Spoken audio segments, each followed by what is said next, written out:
All right, so from BDR to CRO, how to find your next sales gig. Very briefly, I'm the founder of Sell Me This Pen. Everything I'm about to share comes from my own experience. It comes from those 10 years in sales. There's going to be some data, but there's just going to be some life stories and experiences as well. But I'm by no means what I would refer to myself as an expert. It's just what I've been doing over the past 18 months at this point after my career in sales. So I'm from France. I lived in Italy. I lived in Dublin. I lived in Canada now for 10 years, and I've been working in the US for the past 4 years now. I've been a receptionist, which I still include in my sales experience. I've been a BDR, I've been an account executive, and I've been a VP sales until I founded my firm last September. So it's a little over a year. So Sell Me This Pen, we only recruit salespeople for our clients, and we work on a performance basis. So just to give you a brief idea, this year we helped 66 candidates find their next sales gig. And I personally interviewed almost 1,500 folks. So everything I'm about to share is really based on all these conversations and just helping you guys stand out in your job search. So what can you expect from this little presentation? How to make your experience relevant, how to prepare, what hiring managers are essentially looking for, the interview in itself, and just how to make sure that you stand out. What happens after the interview, which is still part of the interview and the hiring process, how to close on your side. And I have some surprise content as well towards the end, just to make sure that you guys are still interested in staying here. I'm actually gonna stop sharing and I'm gonna move you to a different screen because it's just a little annoying. 1 second.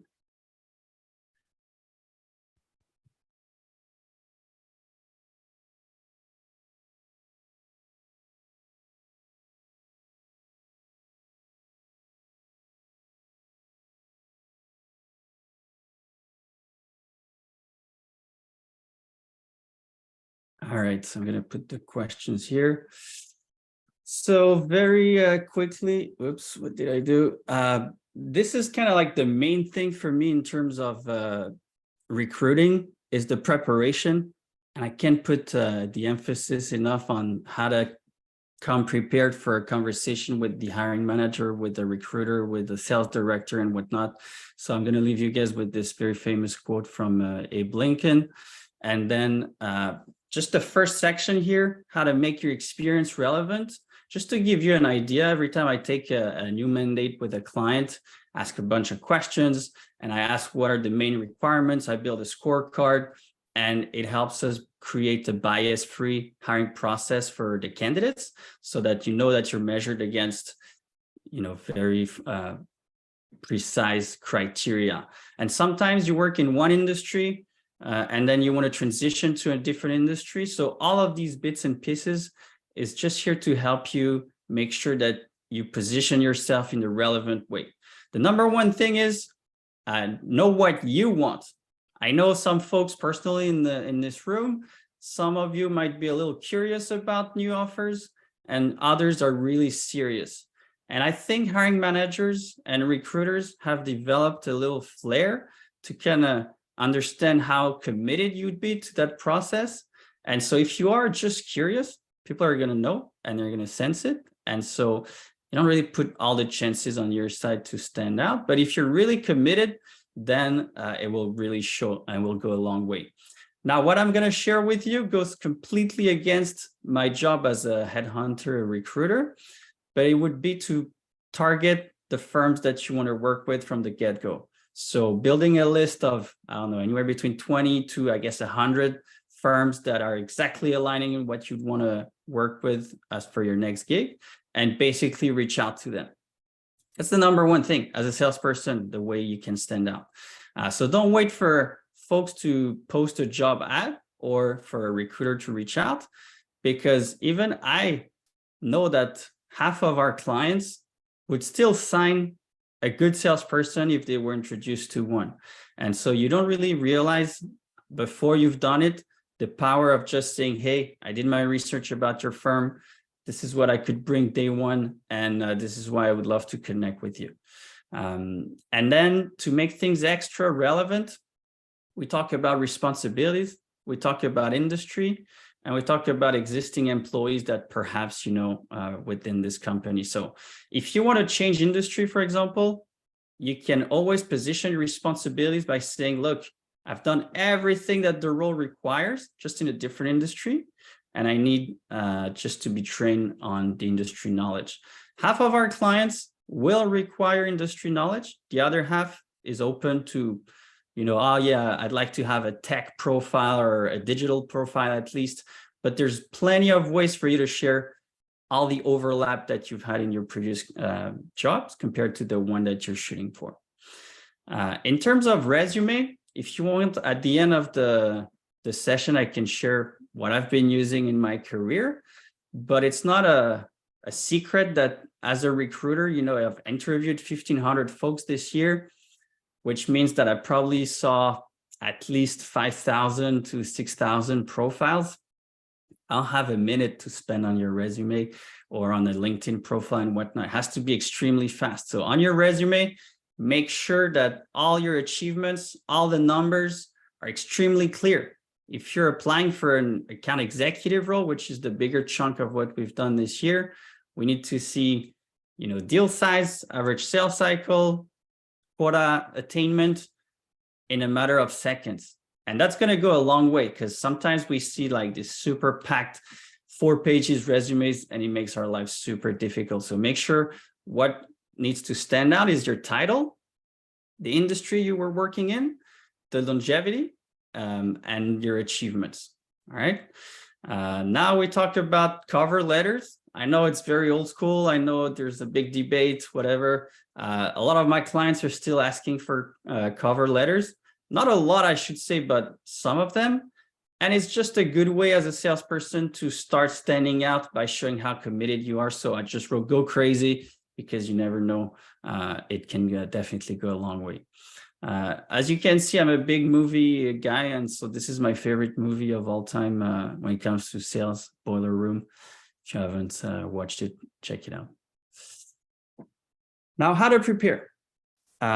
Whenever you, so now we just established that you got the call. First call, usually with the recruiter or a guy like me, someone external, they're basically going to want to see at a high level if you're a fit for what they're looking for. I'll show you right after what is the harsh reality of a recruiter, but I'd like to think, because I've been both a receptionist and a recruiter, that recruiters are kind of like the receptionist of the hiring world. And so a lot of folks don't tend to treat their call with recruiters with the same kind of enthusiasm and commitment, and sometimes respect, I should say, than what they would do with the hiring manager directly. And you don't really realize before you've seen the whole process how influential recruiters are in the entire hiring process. So make sure that you give them, obviously, the love that they need. And then in terms of preparation, it's a question that always comes up when I talk to folks. And like, what can I do to make sure that I put all the chances on my side? Check the website, their industry, competition, LinkedIn. It helps you see what kind of topics are kind of top of mind for them. Some reviews. Sometimes there's trials. You know, if you tell the sales director, I went online, I did a trial and I love the product, already in their mind, they're like, okay, great. This guy's or this girl is super committed. And then keep the end in mind. If they're recruiting, they have a problem that they're trying to solve. Sometimes it's, well, someone left, someone was let go, or we're in growth mode and we need all hands on deck. So think about what kind of problem they're trying to solve and wrap all your explanations around that problem for sure. And then keep in mind as well that if you've been hiring for some time, everyone mishired. I was a VP sales prior to that. I do have stories where I mishired. You lose a lot of time, a lot of energy, a lot of money. And so you really don't want to miss your next hire, especially when it comes to those a little more senior roles. And so what you want to showcase using that information is how consistent, stable, and how much that they'll be able to count on you basically to perform. So I'm just going to let you guys read that one because it's been a recurring theme for me throughout the whole year. I talk to candidates and I'm like, why are you excited about this role? Why did you consider taking the call? And then I see them type the URL of the client and be like, reading the tagline of their website. It doesn't really work. You want to show that you're prepared, because if you're not, what tells us as recruiters that if you weren't prepared for our call, that you'll be prepared for the next call. It doesn't send the right signal. And so just to show you what a typical week for me, this is my actual calendar, what a typical week looks like. It's extremely packed, small, short calls, but a lot of calls. So where we need to cover a lot of ground. And so keep that in mind when you talk to a hiring manager or recruiter. It will go a long way, just so that you can establish your credibility very rapidly with them. So you need to wake them up. Okay, in English, you can tell it's not my native language, but my favorite word is edutainment. You got to educate them, but you got to entertain them as well. Recruiters see a lot of folks. We've seen the good, the bad, and the ugly throughout 1,500 calls for sure. And so you need to bring that energy. Sometimes I have a team of recruiters as well. And I tell them, you have folks that take energy and you have folks that give energy. And as a recruiter, whenever I talk to a client about a candidate I interviewed 30 days ago, I remember the entire conversation, but I remember how I felt. And whenever they want to make their decision and they're like, this woman, Sabrina, she was great, right? And I'm like, yeah, you know what? At the end of the call, I felt like she'd be a good fit for the role. So I have my scorecard. I know if I send her over, she fits the criteria. But in my little mind, with my short memory, I can only remember how I felt. And this is the kind of energy that you need to bring during that call. And so what are hiring managers looking for? That's not a sales movie, but I'm a big Jim Carrey guy. They look for relevance, multiple criteria, location being one. I know there's the whole remote, the whole hybrid. These are like hard, cold criteria. In terms of titles, I have clients that will tell me, look, I need them to have held the sales director title for at least 3 years before you send them over. And I don't make those rules, but I need to obey to them. In terms of responsibilities, they need to have managed at least 25 folks with 5 direct reports.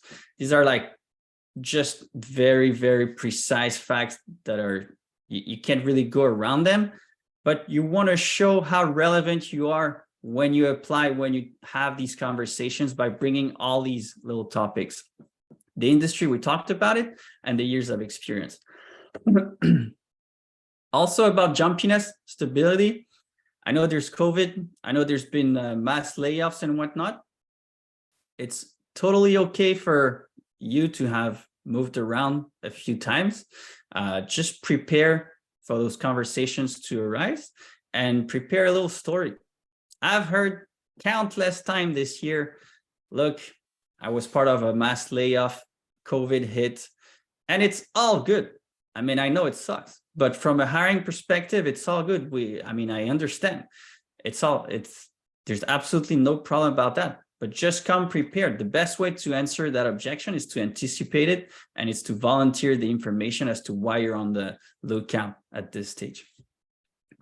And then the last point here is that some folks have a sort of flavor on their profile, like I have friends, they've only worked in telecommunication for the past 15 years.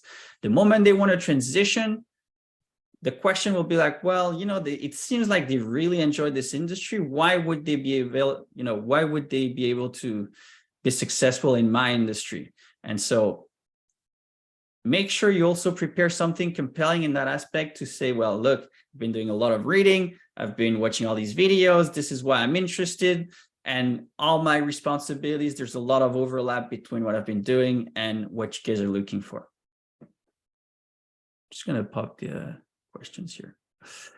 So I hope that that one makes sense. In terms of you just the way you are going to present, I'm just going to assume that here most of you are working in a remote or at least a hybrid setting, and so the interviews will happen this way over video.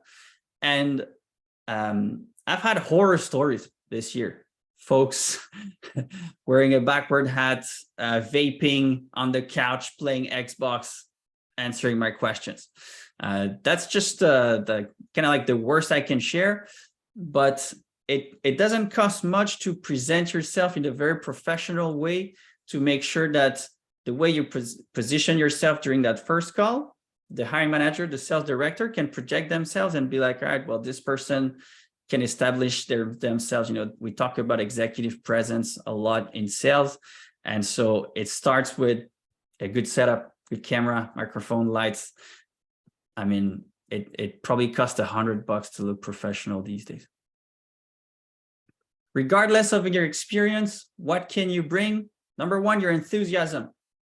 Every time I debrief with a client, even for BDR roles to CRO roles, they always talk about how happy that person was to be on the call, or how they were, it seems like they just weren't having a good time.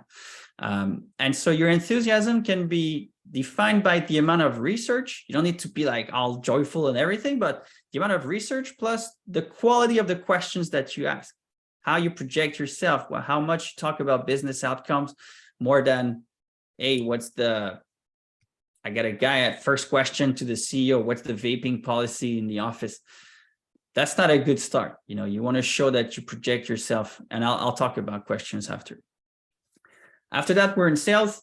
You can talk about any kind of hustle, even from a CRO perspective. How were you able to do a lot with a few, really? And for a BDR role, entry level, you have zero experience. You just have your energy and your motivation. Well, I did the door knocking to sell landscaping services. This is great, as long as you can share a story.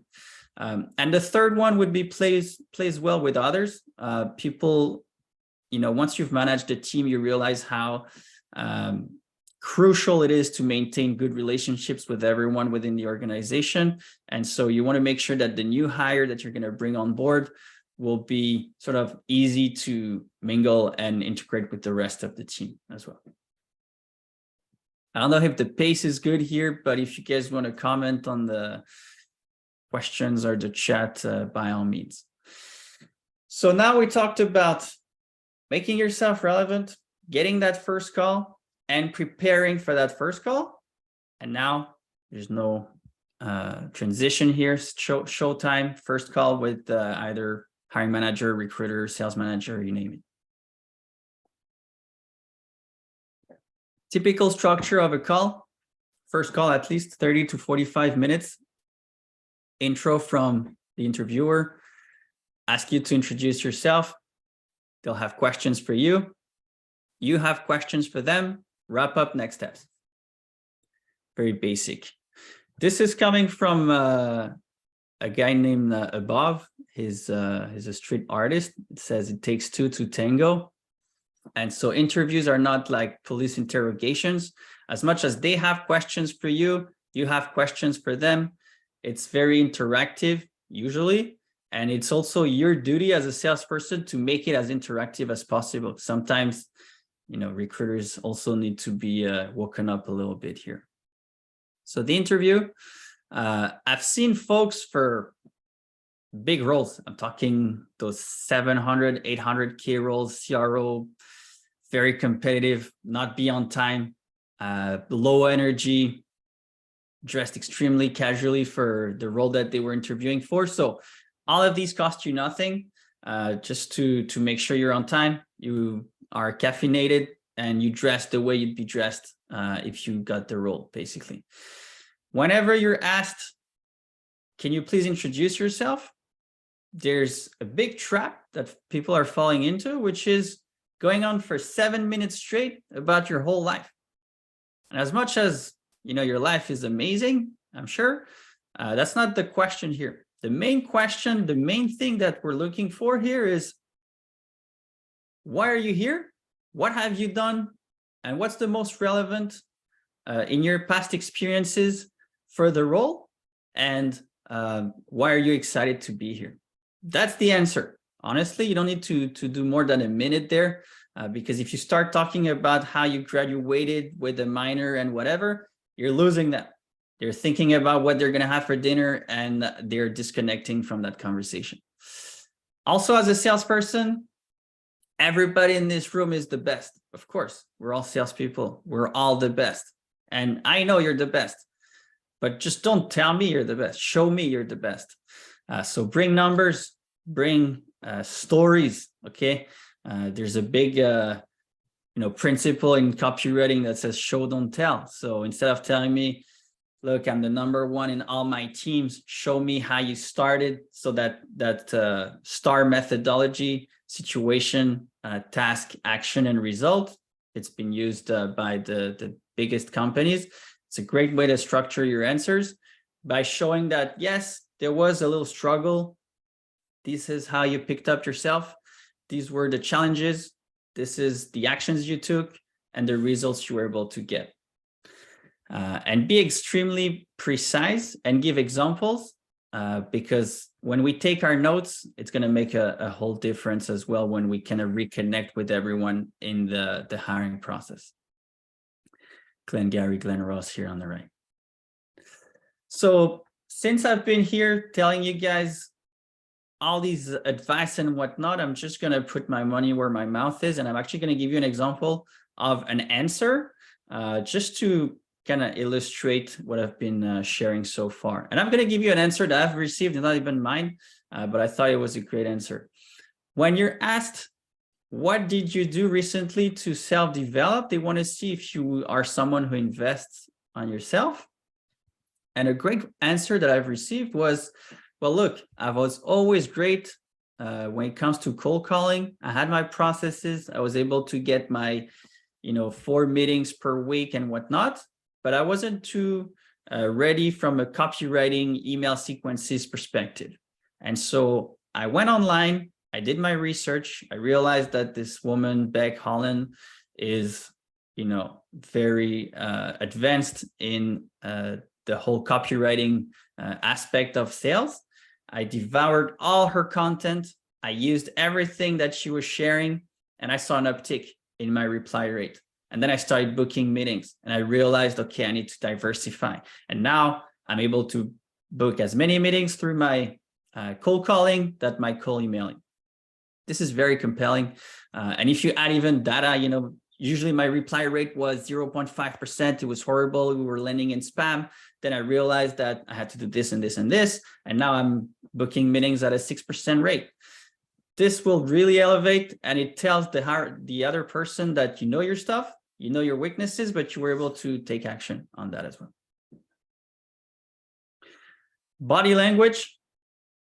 It's back to what I was saying earlier. Are you happy to be here? I have folks that give extremely compelling answers, amazing profiles, just no real enticement from me, from their body language, to be like, all right, this person's great. They're really committed. They're going to kill it throughout the hiring process, and they can deliver from a sales perspective.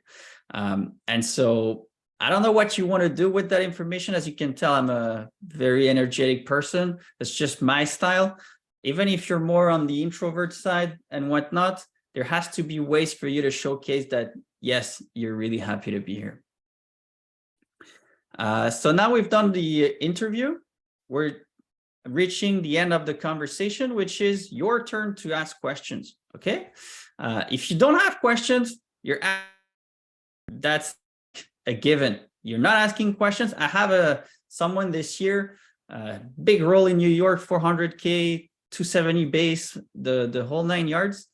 They had the CEO of the company in front of them. They didn't ask a question. The offer letter was locked and loaded in Gmail. They didn't send it because he didn't ask questions. So it's not just for the sake of asking questions, but it's just showing your commitment. So prepare them in advance, make them relevant, thought-provoking, and use everything that they said throughout the entire process. Use their words like you do in a normal sales setting, to show that you can project yourself, you've done your research, and you can talk about business outcomes, more than just what are the benefits, whatever. These need to be discussed, compensation and whatnot, don't get me wrong, but the more you talk about strategy, why is this exciting, what are the threats, the challenges and whatnot, the more they'll understand that you're committed. And the commitment is a recurring theme for me, because companies are struggling to close and attract good talent. So they want to know very early that the people that they're going to spend time with are committed to their process, obviously. But on the flip side, you also want to make sure that you're joining the right ship, right? And these are questions that I'm going to let you guys read, but these are questions that I used to ask prior to taking roles as an employee. And some of that stuff is just, there's no other way around it. Like quota attainment, if you don't get a clear answer, kind of fishy. If I were a VP sales and my team was destroying our numbers, I'd be yelling all over the place that, yes, we're at 227% for Q3. And, this is amazing. We cannot keep up. And if we're not hitting the numbers, it's still fine, right? But I need to hear why, and I need to hear what's the plan and what's the course to change the trajectory here. All right. After the interview, I'll share something about thank you notes, because I've seen a lot of debate on LinkedIn and whatnot.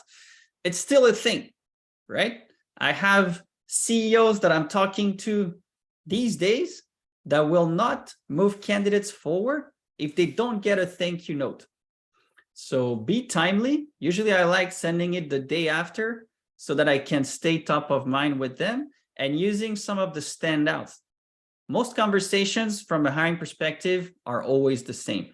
There's always going to be those standouts by saying, hey, when you said this and used something extremely precise, it reminded me of this, and it gave me an idea for this. Anyway, super excited about the opportunity. I'll be on the lookout for the next steps. Ideally, though, the next steps you'd be talking about when you wrap up. Also include everyone.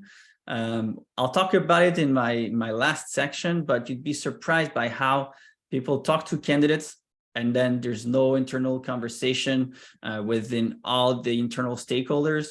And then it just creates a big mess as to, hey, did Sebastian talk to Jeffrey? Oh, no, he didn't. So whenever you talk to multiple stakeholders within the firm, whenever you send your thank you note, it's totally okay to send it to everyone so that everyone can be on the same page by saying, all right, we know that this person is here in the hiring process.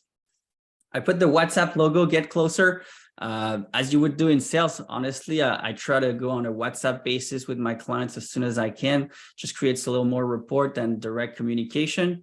And it's just a little tip here. And the timeline, whenever you wrap up, hey, when can I expect to hear from you? Actually, I need to talk to Deborah. You'll hear from me by Friday. Okay, so if I don't hear from you by Friday, by Monday, I'm going to reach out, right? The whole usual stuff.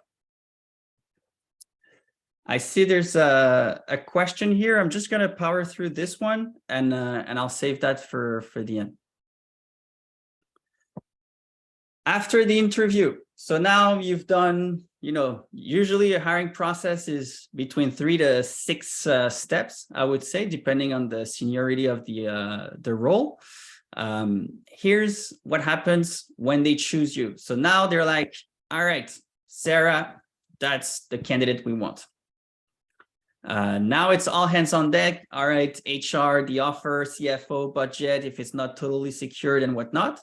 Now, in their mind, they send the offer, you sign, which, as we know, you might have multiple offers, and you always find what's best for you, obviously. What hiring managers don't like seeing is, hey, I know I said okay for that 250K OTE, but now I'm getting this offer. You need to be And it's fine to say, it's just difficult to deal with from our side. And I'm just sharing that from our perspective, but you should totally do it by all means. The only thing is to be as direct and transparent and always kind of leave the door open, because I've seen candidates being withdrawn from the hiring process when it's kind of like my way or the highway. Like, hey, I got this offer as well. It's 300K. What can you guys do?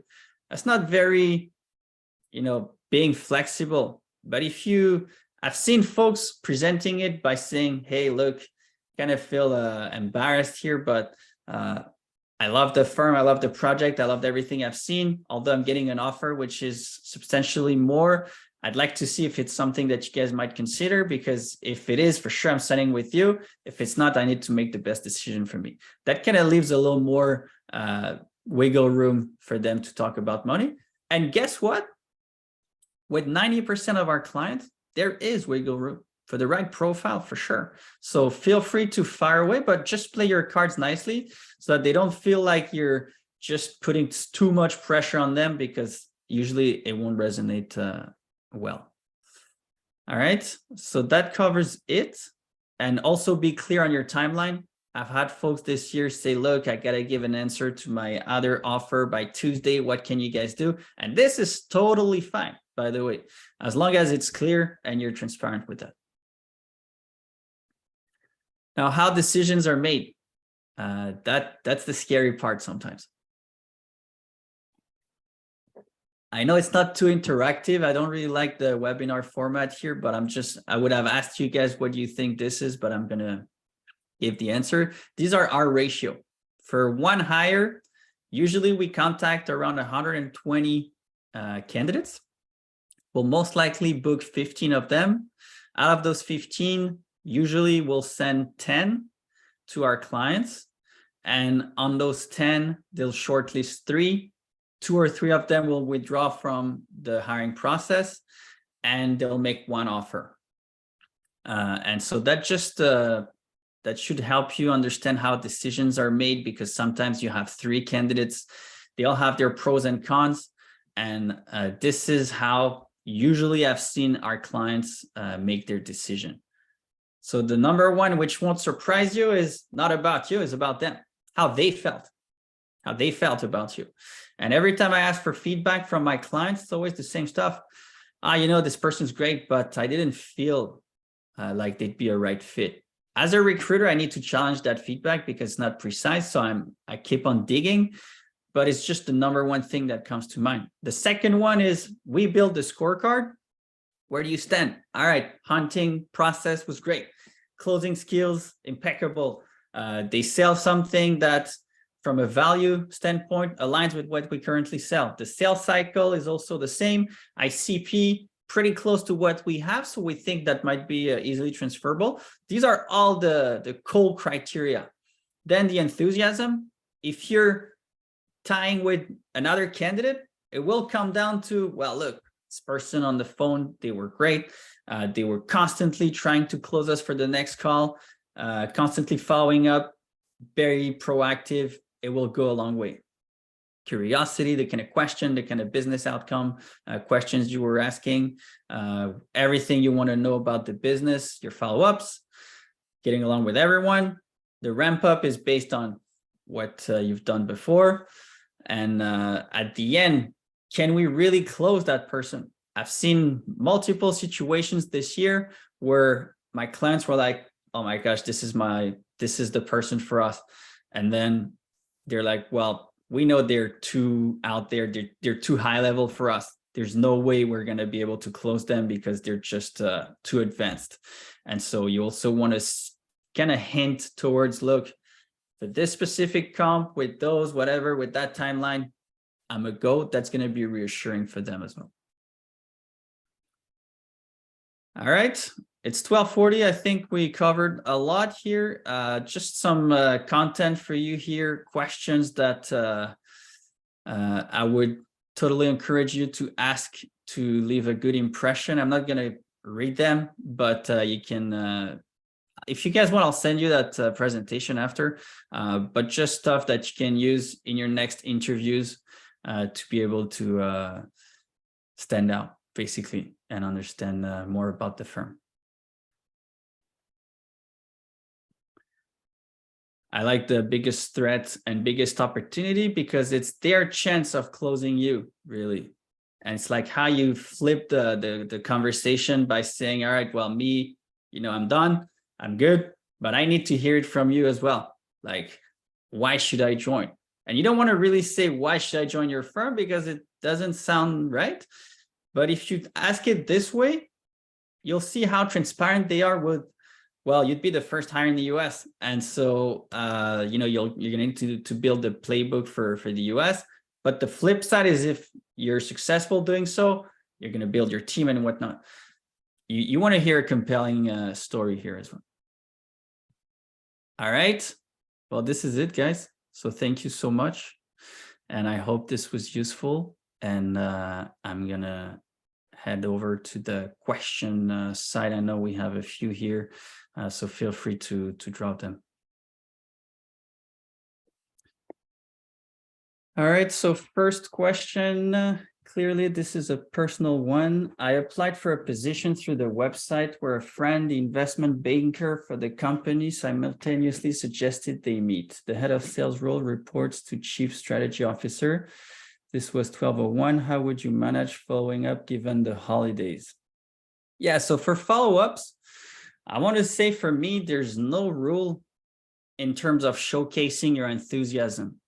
The main thing would be to tie to the timeline that they shared during your conversation with them. And this is why it's important when you have airtime with the director, the CEO, the whatnot, to talk about their own timeline, to understand how sort of quote unquote aggressive you need to be with your follow-ups. But if I were you, if I don't hear from them within 3-4 days, I'm following up. Like, I'm not calling per se. Either I'm sending a text or an email, and I would just say, look, super interested. I know the holidays are right around the corner. When can I expect to hear from you guys? I'd love to put in my 2 weeks and start the year strong with you. That would probably be my approach. All right. So if that doesn't satisfy your question, let me know and I'll expand on that. What do you think the odds of finding an A job right now under economic circumstances, which preferably is offering a location agnostic role, i.e. location is remotely based out of Germany, but not the ACH region, rather an English speaking role? So for me, the account executive role is the #1 role we've been asked to fill this year. And if you can showcase that you're both a hunter and a closer, which means you're low maintenance, which means you're going to kill your own meat and eat your own stuff, then they're really, if you think about a pure, budget risk, they're really exposed on your base salary because the commissions are going to be paid on whatever you close. So if you can showcase that to the hiring manager, I would say your chances of landing the AE role these days are high, because it's the #1 on-demand role, at least for us, and from what I've seen, what the data is telling us these days. So yes, there's the economic downturn, the layoffs, the hiring freeze, but in my book, we only serve seed to, I want to say, Series B, Series C firms, and these guys are still hiring like crazy. So it's more those larger mid-market enterprise firms that you hear about that are firing everyone and not necessarily hiring proactively these days. But those smaller scale firms are definitely still interested in talking to folks like you. Jermaine Wilson, what regions does your team cover? We cover North America and sometimes Europe, but 95% of what we've done this year is in the US and Canada. George, do you feel that having or not having a cover letter when you apply is a deal breaker? I really don't think it's a deal breaker unless they 1000% make it extra clear on the job description. Look, no cover letter, no bueno. If not, you should not really sweat it in terms of cover letter. I really don't read that.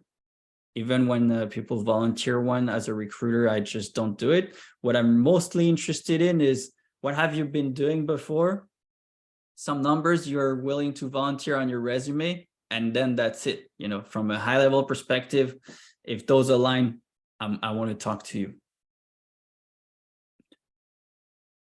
Keep them coming, guys. This is great. For hiring managers, what's the most challenging aspect of hiring SDRs? Wow, I love that question. SDRs, so I think we've done 14 or 15 this year. Very challenging role, okay? The problem with the SDR/BDR, so in my book, SDR is answering inbound, BDR is outbound. But let's just say it's the same for the argument here. The problem is that this is becoming the most crucial role in any given sales organization to generate growth, but nobody's investing in this role. So the salaries were being shared. I have to refuse sometimes, a lot of the times, actually, some contracts where the salary just doesn't meet what the market commands. So the fact that everybody's looking for entry-level folks, usually, or 1 year experience, but they're not willing to pay good money, you're left with folks sometimes that are not too professional showing on the call. So as a recruiter, my main problem with BDRs, SDRs is talking to them. The amount of folks ghosting me for these calls is insane. You should see my show rate from those CRO roles. I think I'm at 100% throughout the year. For a BDR role, no shame in saying that the no-show rate is probably 30 to 40% of folks who are not actually showing up on the call. So as a candidate, already if you show up, you stand out. And then if you read about the firm, if you came prepared, you're in the 10%. And if you have some sales hustle in the past, you're in the 1% from a BDR perspective. So I hope that answers your question. But yeah, just to sum up, the main challenges is finding someone who has the motivation, the determination, and who can project themselves working for that company. Because a lot of the times we see the most unprofessional behaviors for this role. Keith, I have been in sales for 15 years, focusing on B2B marketers. I have been an individual contributor for enterprise at 100 million companies with, I'm guessing you want to say 2 million target, managed teams and built market from scratch. We get into more B2B MarTech, but like the true SaaS experience and not a startup. Any suggestions? Assuming I won't be able to start a 10 billion company in enterprise. So yeah, I think Keith, from my perspective, if you want to transition industries, you need to give some, for sure. You need to give a bit to get some in return. So the best transitions I've seen this year were folks who either dropped a little on their compensation or they joined a smaller scale firm. Obviously, you need to take a risk. So if you've sold something more traditional, more maybe offline, but you have those high level numbers, complex sales cycles, sophisticated ICPs, this is a great foundation to show all the overlap.